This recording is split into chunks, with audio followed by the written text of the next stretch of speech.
ஆண்டவர் என்னை மறந்துட்டாரு, கைவிட்டுட்டார் அப்படின்னு சில சமயத்துல சொல்றீங்க தானே.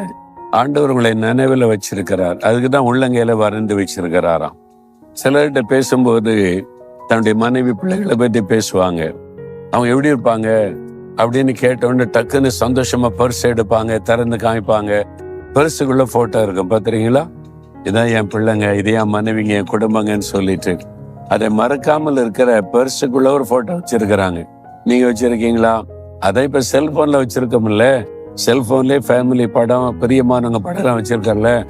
அதே மாதிரிதான் ஆண்டவர் உங்களை உள்ளங்கையில வரைஞ்சு வச்சிருக்கிறார். நீ என்னுடைய மகள், என்னுடைய மகன், உன்னை உள்ளங்கையில வரைந்து வச்சிருக்கிறேன்னு சொல்றார்.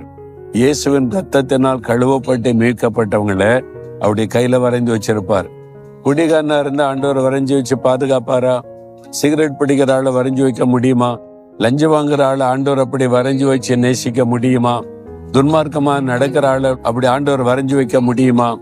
பாவத்தை விட்டு மனம் திரும்பி அவருக்கு பிரியமா வாழ ஒப்பு கொடுத்தா அவர் உள்ளங்கையில வரைந்து வச்சு உங்களை கவனிச்சுக்கிட்டே இருப்பாரு. உங்களுடைய வாழ்க்கையை அவர் பார்த்துக்கிட்டே இருப்பாரு. உங்களுக்கு ஆபத்து வந்தா பாதுகாப்பு கொடுப்பார். சோர்ந்து போனா தைரியப்படுத்துவார். பலவீனப்பட்டா பொது பலன் தருவார். வியாதிப்பட்டா சுகமாக்குவார். ஒரு தேவைன்னு ஜெபிச்சு அற்புதம் செய்வார். நீ என் மகன், என் மகள், உள்ளங்கையில வரைந்து வச்சிருக்கிறேன்ல, நான் இப்படி உன்னை மறப்பேன்னு சொல்றார்.